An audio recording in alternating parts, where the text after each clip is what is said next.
Ar-Rahman Ar-Rahim. Now the main headlines. More than 4 million mourners commemorate the painful martyrdom anniversary of Amir al-Mu'mineen's martyrdom in the holy city of Najaf.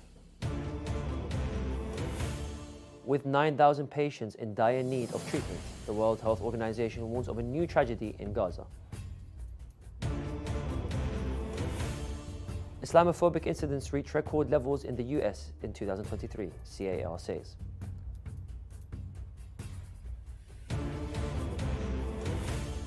And the UNCC demands inclusion of gender apartheid in Convention on Prohibition of Crimes Against Humanity.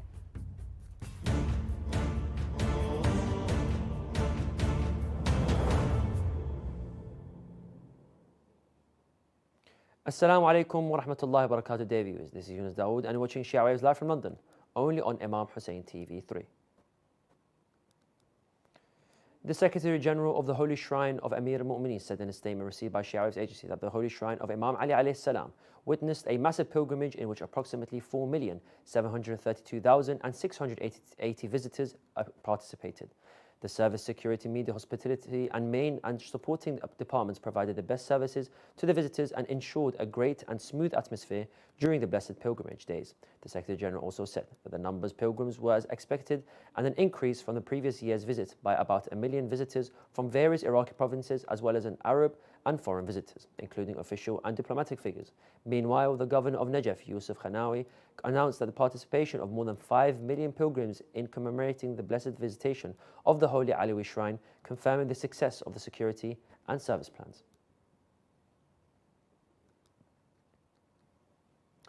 The World Health Organization has warned of the worsening situation and the health situation in Gaza Strip, where approximately 9,000 patients are in urgent need of treatment outside the region. These warnings come as more than 30 hospitals have gone out of service, leading to a deterioration in healthcare and putting the lives of patients and the wounded at risk. The number of patients needing treatment outside the region exceeds the available resources, with 400 patients suffering from kidney failure in the dialysis unit at Abu Yusuf and Najjar Hospital in Rafah, facing a shortage of essential medical supplies and materials for necessary treatment, the World Health Organization has said. With hospitals going out of service, the need for appropriate health care for patients and the wounded is growing, making the evacuation for treatment outside the region a vital and necessary step to save their lives. According to the Council on American Islamic Relations, or CAR for short, there are a total of 8,061 complaints in 2023, a 56% increase from the previous year, marking the highest number since the group began recording incidents nearly 30 years ago. Approximately 3,600 of these incidents occurred between October and December. Anti-Muslim incidents in the US, including the stabbing of American-Palestinian child Wadi al-Fayoumi and the shooting of 3 Palestinian students and the stabbing of a Palestinian man in Texas. The CAR report noted a resurgence of Islamophobia in 2023 after a record annual decline in 2022, with an average monthly incidence increasing from 500 to around 1,200 in the last quarter of the past year. The report attributed this escalation to the ongoing conflict in the Middle East, with complaints rising in categories such as immigration, asylum, workplace discrimination, hate crimes and discrimination in education as well. Let's take a look back at today's main headlines. More than 4 million mourners commemorate the painful martyrdom anniversary of Amir al-Mu'mineen in the holy city of Najaf. With 9,000 patients in dire need of treatment, the World Health Organization warns of a new tragedy in Gaza. Islamophobic incidents reach record levels in the US in 2023. Also tonight,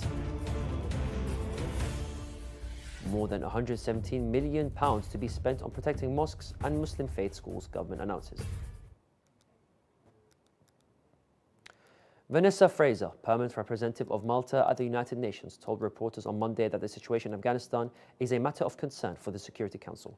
Referring to the marginalization of women by the Taliban group in Afghanistan, the head of the Security Council emphasized that such policies are unacceptable.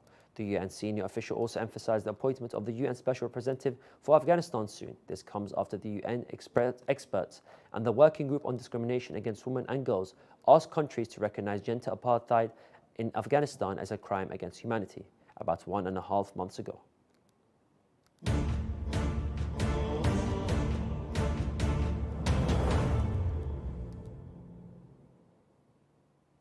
And now we'll continue with some shorter news.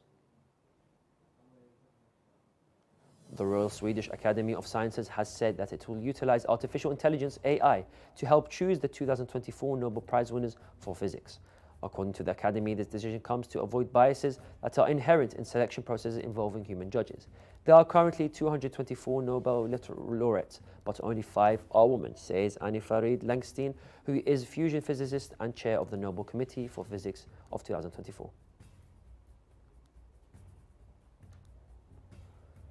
2 Pakistani soldiers were killed and 4 others were injured on Sunday when a bomb disposal squad was attacked in Baluchistan province. The attack occurred while the squad was clearing landmines in the Ankara Khor Dam area of Gwadar district.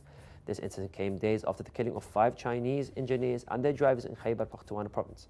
Pakistan has seen an increase in militant attacks in recent years, with 86% of 245 incidents reported in the first 3 months of this year occurring in Baluchistan and Khyber Pakhtunkhwa provinces, resulting in 432 fatalities and 370 injuries. Afghanistan and Pakistan are the only remaining countries with active polio virus. According to the experts, economic weaknesses have hindered Afghanistan and Pakistan from completely eradicating the virus. Afghanistan has recorded 8 confirmed polio cases in the past 2 years and plans to launch 4 vaccination programs in 2024. The World Health Organization has warned that the expulsion of Afghan migrants from Pakistan and the displacement of population increase the risk of polio spread in Afghanistan, worsening the already dire humanitarian crisis.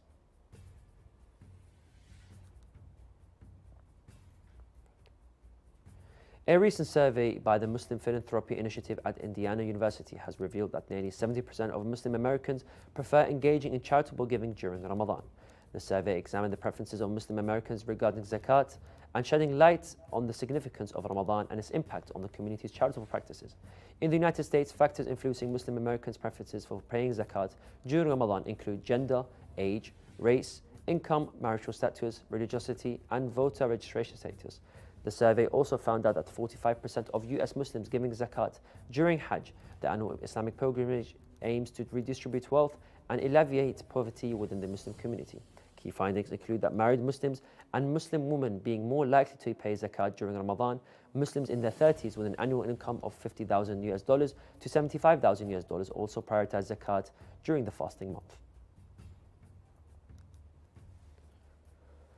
According to locals, the junta military attacks civilians, commits massacres, burns down villages, and has forcibly recruited more than 1,000 Rohingyas in various townships since 2017, and about 1 million Rohingya refugees have been living in Bangladesh after being forced out of Myanmar by a military operation within Myanmar.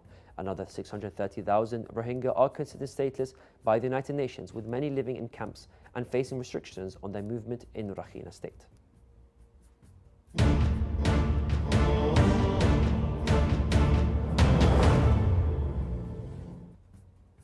The UK government has announced a significant allocation of £117 million to safeguard mosques and Muslim faith schools. This funding will be utilised to implement robust security measures including CCTV cameras and alarm systems aimed at deterring potential threats and ensuring safety of worshippers and students. The allocations of funds also align with the government's broader efforts to combat extremism and promote social cohesion. Home Secretary James Cleverly said the money will be spent over the next 4 years on measures including CCTV cameras, alarms and fencing which give reassurance and confidence to UK Muslims. We have reached the end of today's show. Let's take a look back at today's main headlines. More than 4 million mourners commemorate the painful martyrdom anniversary of Amir al-Mu'mineen Ali ibn Abi Talib alayhi salam in the holy city of Najaf. With 9,000 patients in dire need of treatment, the World Health Organization warns of new tragedy in Gaza. Islamophobic incidents reach record levels in the US in 2023. The UNCSC demands inclusion of gender apartheid in Convention on Prohibition of Crimes Against Humanity. And more than £170 million to be spent on protecting mosques and Muslim faith schools. You can view the latest news on our website, or you can send news of your city or country to be published on our news agency. Contact us on the numbers at the bottom of your screen. Thank you all for watching, and we pray to Allah the Almighty to hasten the reappearance of the Master of our time. Wassalamu alaikum wa rahmatullahi wa barakatuh.